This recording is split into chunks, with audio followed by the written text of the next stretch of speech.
That is the drawing rooms where they drew the plans of Titanic by hand. And that is the last surviving ship of the White Star Line. That is the actual ship that carried first-class passengers from the port of Cherbourg out to Titanic. Titanic was too big to fit into the port at Cherbourg, so she anchored out. And that was the little ship that carried her first-class passengers out to her. The arena, massive big arena stadium, holds massive big concerts and events. Now, if you look to the right, you're going to see a river, okay? That river is the River Lagan.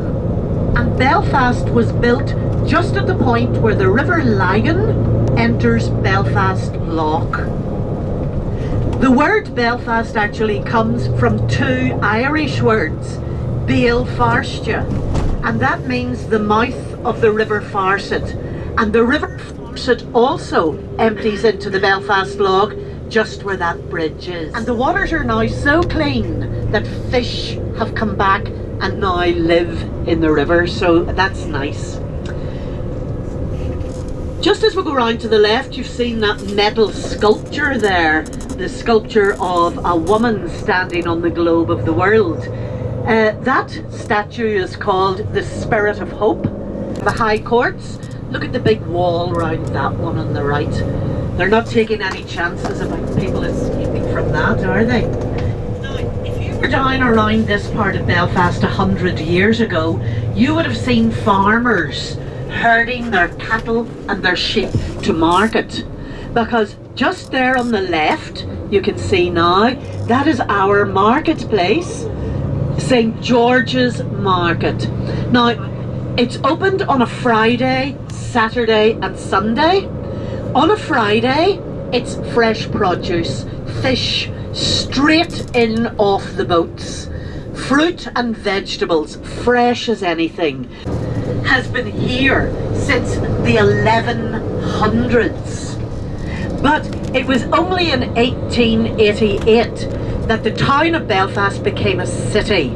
Queen Victoria granted Belfast a charter to become a city because of the role that Belfast played in the economy of the British Empire. Back in those days, Belfast was the largest exporter of linen in the world. Party bike. And one of them has just dropped their coat on the middle of the road. Do you see? Look at that. Look at that. Isn't it great to be young? Great to be young. So there they are. But if you take a look to the right, you're going to see our City Hall.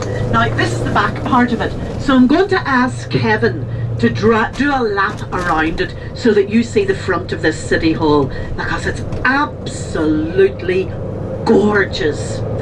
The marble interiors, marble imported from Italy and from Greece. You would register births, marriages and deaths. A lot of people choose to get married in the City Hall because you can imagine just how beautiful the photographs would be standing on that sweeping staircase. So as we drive round, you'll get a good view of the front of it. You'll see the big dome, the central dome with the four corner domes, and standing directly outside it, you'll see, if you look right there, Queen Victoria. There's usually a seagull perched on her head but no, you take a look to the right, and at the break in the trees you'll see our gorgeous City Hall. It's definitely the most beautiful building. That's actually a photographic exhibition in the grounds of it. So you take a look there to the right. Isn't that just gorgeous? Now as we go round the City Hall, we're going to be turning right here, and I'm going to ask Kevin to slow down, because in the gardens here on the right is the Titanic Memorial Garden. Now if you look out to your right, it's just at the second statue here.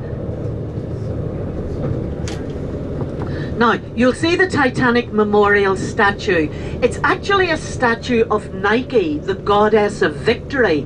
But you'll see she's holding the laurel wreath pointing downwards. That denotes a disaster. Okay? And you can see her pulling a dead sailor from the water. In behind the statue, do you see that low wall? It says Titanic Memorial Garden on that little low wall. Engraved on that wall are the names of all those who perished in the Titanic disaster. Not just the passengers, but the crew as well. And I think the saddest engraving on that little wall are the names of 11 people from the same family. John and Annie Sage and their 9 children. John Sage had put a down payment on a farm in Jacksonville in Florida. And he, his wife, the 9 children and all they could carry boarded Titanic off to the land of opportunity to make new lives for themselves. And God loved them, not even one survived. Class areas in Northern Ireland that they are divided on religious lines. When you get to the middle classes and the upper classes where there's a bit of money, the housing is much more integrated. But in working class areas they are divided by religion. The first area that we're going to, the Falls Road, is a Catholic area. Everybody in this area will be Catholic. They consider themselves to be Irish and their politics would be Republican. Now that's not like American Republican. Irish Republicans would be people who long to see the day when the North and the South of Ireland are united as a republic. Now, the second area that I'm going to take you to will be the Shankill Road area. It's a Protestant area. Everybody in the Shankill Road area would be Protestant. They do not consider themselves to be Irish. They consider themselves to be British somewhere. Look to the right. Do you see rising above those houses, that wall? That wall was built in 1971 to separate the Catholics on this side from the Protestants on the other side. It's called the Peace Wall. It was supposed to be a temporary measure, but it's still there. The tradition for these political murals started during the Troubles, when the voice of the IRA, the Irish Republican Army, was not allowed to be broadcast over the radio or over the TV. They were an illegal organisation, so they censored their voice. So the IRA took the attitude, well, if you're not going to be allowed to hear our message, you're going to see it. And they started painting murals depicting their struggle. Now that the Troubles are over, the tradition for these murals has continued. And these murals now depict the political climate here in Northern Ireland and in the world in general. In the 1800s, right up to the middle of the 1900s, Belfast was the largest exporter of linen in the world. Everyone had heard of Irish linen. All the royal households of Europe all had Irish linen bedware and tableware. But can you imagine back in the days when the mills were working? These streets were row upon row of tiny little houses, and the mill workers lived in those houses. The houses were owned by the mill owners and rented out to their workers. Now, if you take a look to the street on the right, just when we pass these traffic lights, you will see the linen mill that my mommy worked in. My mum is 96, still going strong, and that is the Irish linen mill where she worked. Do you see? That's an Irish linen mill. She started there when she was 13 years of age, working the same 11-hour day as her mother and her grandmother before her. So it's very, very changed times. Taking a look at the right here, you'll see another mural. That mural commemorates the memory of Bobby Sands. Bobby Sands was an Irish Republican prisoner who died after 66 days on hunger strike. When he was in prison, he stood for election and he was voted in under the ticket of the Sinn Féin party. He was the very first Sinn Féin member of Parliament, and there are now 9 Sinn Féin members of Parliament, and they would voice the opinions of the people of this area who would all have Irish Republican views. Now, I'm taking you up this street, still on the Falls Road, still a Catholic area, and you're going to see a very interesting church. Now, the bunting and the flags and things are out because starting on Monday, there are 9 days of prayer in this church. It's called a novena, special prayers for 9 days, and thousands of people attend those special days of prayer. But this church was opened in 1830 by a group of Redemptorist priests who came to Belfast to minister to the mill workers. 3 years held secret negotiations with Catholic and Protestant paramilitary groups and got them to the point where they were prepared to lay down their arms. It's straight on, you can take a minute. The name of the church is the Church of the Most Holy Redeemer. And if it hadn't have been for the priests of that church, our politicians would probably still be talking about peace and we wouldn't be living it. See that peace wall running up the side of those houses. So you take a look down there. Do you see that peace wall running up there? Now, look directly in front of you. There's the peace wall running along the back of these houses. Do you see it peeping up above those little bungalows? And as we drive down this street, at each break in the houses, you'll see that peace wall. Okay? And in just a few minutes, I'm going to take you to the other side of the peace wall. There's an awful lot more unites us than divides us. So we're going to be turning right down Lanark Way here. Now, as we drive into this street on the right, you'll see that we are driving through gates. Open. Okay?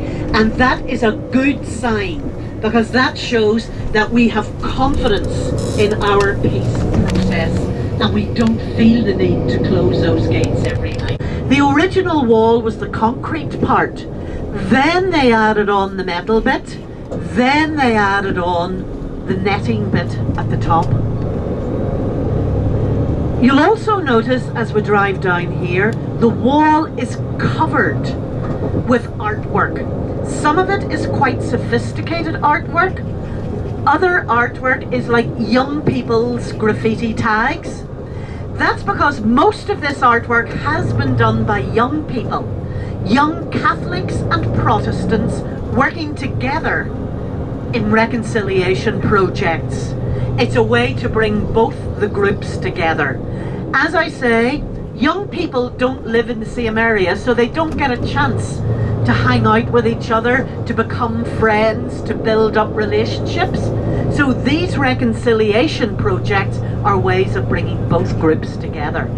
Now, if you look really, really closely at the wall, you will see that it is covered with hundreds of thousands of signatures. That's because when people come to Belfast to visit us, to visit our peace wall, we invite them to sign their names on the peace wall and maybe write a little message of peace for the people of Belfast. So when we turn and come back up, I'm going to ask Kevin to stop the bus.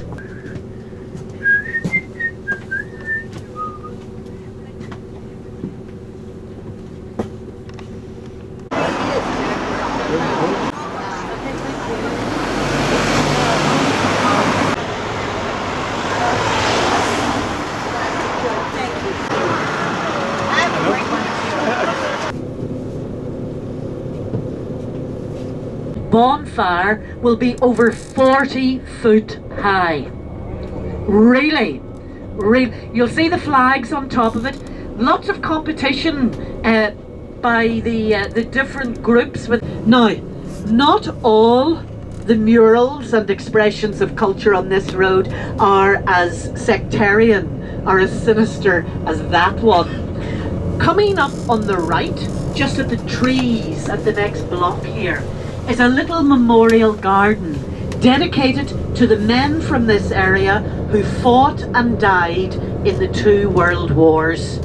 There were so many men from this area joined the British Army during the wars to fight that they even had their own battalion, the Ulster Division. This mural on the right, the Ulster Tower, that commemorates a First World War battle in Thiepval in France, where so many men from this area went out to fight and never returned.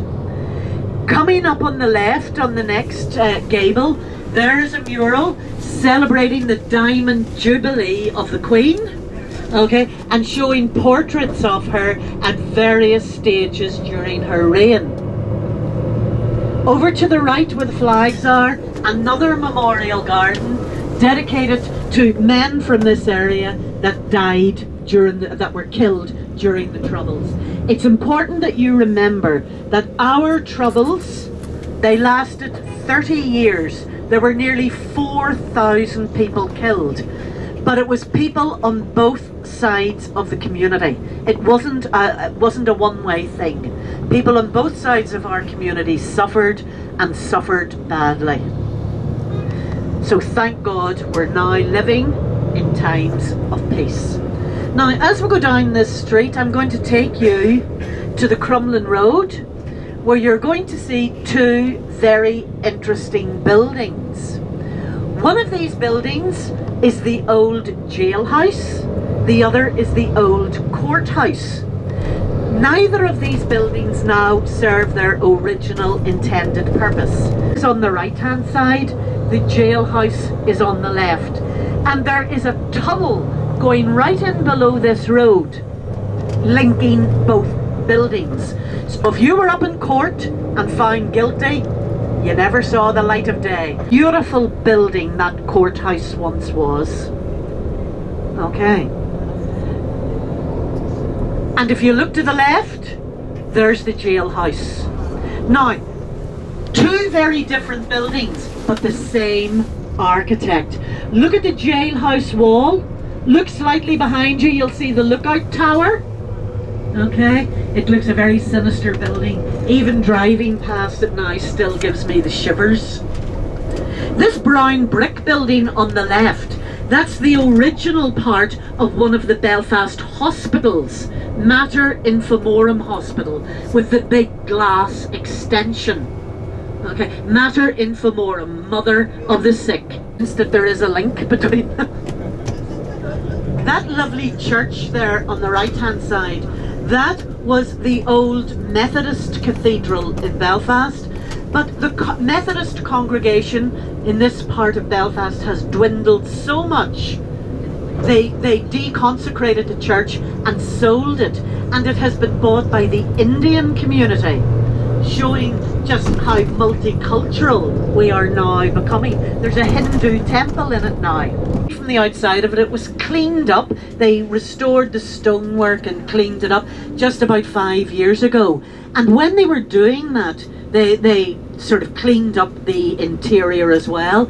And when they were cleaning up one of the paintings in it, they found out that it was a Caravaggio, done by the Italian Grand Master Caravaggio, and apparently it's worth thousands and thousands of pounds. So for over 70 years it just hung on the wall of the church. It's not just hanging on the wall of the church now, let me tell you. I think it's in a vault somewhere that was not old or old-fashioned looking. They wanted something futuristic that looked to a peaceful Belfast, and that's what they came up with. Now, I totally get what they're doing, but I think it just still looks a bit weird. It's a very beautiful cathedral. The ceiling beams of that cathedral are built of Australian sequoia. The cathedral quarter, that's where all the pubs and the clubs and the restaurants of Belfast are. The cathedral quarter, that's always. We'll be turning left at the lights down at the bottom of this street, and directly in front of you, you're going to see a very famous Belfast landmark. It's the Albert Memorial Clock, the Albert Clock. It's a clock tower, Albert Clock. There we are, can you see it? Now, those of you with a straight eye will notice that it leans over to one side. Do you see that? It stands 1.25 metres off the vertical. And that's because it was built on reclaimed land. At one time, the Belfast Lock came right up to where the clock is sitting now. Okay, so they've reclaimed that land, and when they built the clock there, it's liable to subsidence. But don't worry, it isn't going to fall over. Look at the little fountains all dancing at the side. We are going to be turning right here, and I know some people are interested in seeing the big fish. You can see the big fish in front of you, and if you look sort of behind you, okay, yes, there, we're going to be stopped at the lights. If you look in front of you, you'll see it's a piece of public art. That blue ceramic fish, do you see it there? Okay, that fish was built to commemorate the waters of the River Lagan running pure again. Okay, can you see? Well, you can see the tail of it anyway. It's a very interesting piece of street art. When we go round the corner, now you'll be able to see the face. Do you see it there? That's the big fish. And we'll be heading to get a better view of it now. Looking to the left. There, do you see the doll on the ball now? And that's a representation of the hope and the confidence of the people of Belfast that our peace process continues. Concert Hall and Conference Centre. The last thing I saw in there, the last show, was James Taylor, Hearts of Belfast. And there's a pub in a street running parallel to this on the right. The notice board is right opposite the elevator. They haven't given me my case yet, so the notice isn't up, but that's where it'll be. When you come out the elevators, you turn right and the restaurant is there. Dinner is at 7 o'clock tonight. 7 o'clock tonight. Oh, super duper pub. It's one of the most famous pubs in Ireland. Meghan and Harry were there a couple of weeks ago.